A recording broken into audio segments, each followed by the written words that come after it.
ಪಡಕ್ಕಲಂ ಅಂದ್ರೆ ಕನ್ನಡದಲ್ಲಿ ಯುದ್ಧ ಭೂಮಿ ಅನ್ನೋ ಅರ್ಥ ಬರುತ್ತೆ.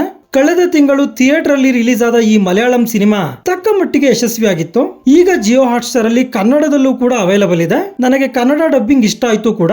ಇನ್ನು ಈ ಮೂವಿ ನೋಡಿದ್ಮೇಲೆ ನನ್ನ ಒಪಿನಿಯನ್ ಹೇಳೋದಾದ್ರೆ ಪರವಾಗಿಲ್ಲ, ಒಂದ್ಸಲ ಟ್ರೈ ಮಾಡಬಹುದು.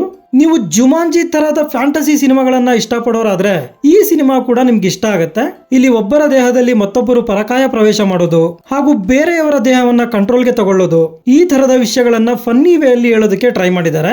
ನೀವು ಈ ಸಿನಿಮಾ ನೋಡ್ತಿರೋಷ್ಟೊತ್ತು ಎದ್ದು ಬಿದ್ದು ನಗದೆ ಹೋದ್ರು ಕೂಡ ಸ್ವಲ್ಪ ಮಟ್ಟಿಗೆ ನಗೋದಂತೂ ಗ್ಯಾರಂಟಿ. ಇನ್ನು ಇದರ ಪ್ಲಾಟ್ ವಿಷಯಕ್ಕೆ ಬರೋದಾದ್ರೆ, ಒಂದು ಕಾಲೇಜಿನಲ್ಲಿ HOD ಹುದ್ದೆಗಾಗಿ ಇಬ್ಬರು ಶಿಕ್ಷಕರ ನಡುವೆ ಪೈಪೋಟಿ ಇರುತ್ತೆ. ಇವರಲ್ಲಿ ರಂಜಿತ್ ಅನ್ನುವ ಶಿಕ್ಷಕ ತನ್ನ ಹತ್ರ ಇರುವಂತ ಮಂತ್ರಶಕ್ತಿ ಬೋರ್ಡ್ ನ ಸಹಾಯದಿಂದ ಶಾಜಿ ಅನ್ನೋ ಶಿಕ್ಷಕನ ದೇಹವನ್ನ ಕಂಟ್ರೋಲ್ಗೆ ತಗೊಳ್ತಾನೆ. ಇದನ್ನ ಅದೇ ಕಾಲೇಜಿನಲ್ಲಿ ಓದ್ತಿರುವಂತ ಜಿತಿನ್ ಅನ್ನೋ ವಿದ್ಯಾರ್ಥಿ ನೋಡ್ಬಿಡ್ತಾನೆ. ಈ ವಿಷಯವನ್ನ ಜಿತಿನ್ ತನ್ನ ಸ್ನೇಹಿತರೊಂದಿಗೆ ಹಂಚಿಕೊಳ್ತಾನೆ. ನಂತರ ಇವರೆಲ್ಲ ಸೇರ್ಕೊಂಡು ಆ ಮಂತ್ರಶಕ್ತಿ ಇರುವಂತ ಬೋರ್ಡ್ ಅನ್ನ ಏನ್ ಮಾಡ್ತಾರೆ ಅನ್ನೋದೇ ಸಿನಿಮಾದ ಸ್ಟೋರಿ ಫ್ಯಾಂಟಸಿ ಕಾಮಿಡಿಗೆ ಹೇಳಿ ಮಾಡಿಸಿದಂತಿದ್ದು, ಅದನ್ನ ನಿರ್ದೇಶಕರು ಇನ್ನೂ ಸ್ವಲ್ಪ ಕಾಮಿಡಿಯಿಂದ ಎಫೆಕ್ಟಿವ್ ಆಗಿ ಪ್ರೆಸೆಂಟ್ ಮಾಡಬಹುದಿತ್ತು.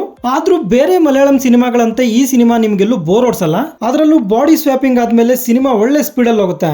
ಈ ಪೋರ್ಷನ್ ಅಲ್ಲಿ ನಮಗೆ ನೋಡೋದಕ್ಕೆ ಸಾಕಷ್ಟು ಕಾಮಿಡಿ ಸನ್ನಿವೇಶಗಳು ಸಿಗ್ತವೆ. ಮೇನ್ ಲೀಡ್ ಅಲ್ಲಿ ಸೂರಜ್, ಶರಫುದ್ದೀನ್ ಹಾಗೂ ಸಂದೀಪ್ ಪ್ರದೀಪ್ ಅವರು ನಟಿಸಿರ್ತಾರೆ. ಈ ಮೂವರು ಕೂಡ ತಮ್ಮ ರೋಲ್ ಗಳಲ್ಲಿ ಚೆನ್ನಾಗಿ ನಟಿಸಿದ್ದಾರೆ. ಸಿನಿಮಾಟೋಗ್ರಫಿ ಹಾಗೂ BGM ಎರಡೂ ಕೂಡ ಸಿನಿಮಾದ ಸ್ಪೀಡ್ ಗೆ ತಕ್ಕಂತೆ ಇದೆ. ಮೊದಲೇ ಹೇಳ್ಬಿಡ್ತೀನಿ, ಸಿನಿಮಾದಲ್ಲಿ ಬಾಡಿ ಸ್ವ್ಯಾಪಿಂಗ್ ಆದ್ಮೇಲೆ ಯಾರ ದೇಹದಲ್ಲಿ ಯಾರಿದ್ದಾರೆ ಅಂತ ಗೊತ್ತಾದ್ರೆ ಮಾತ್ರನೇ ನೀವು ಕಾಮಿಡಿ ಎಂಜಾಯ್ ಮಾಡಕ್ಕಾಗೋದು.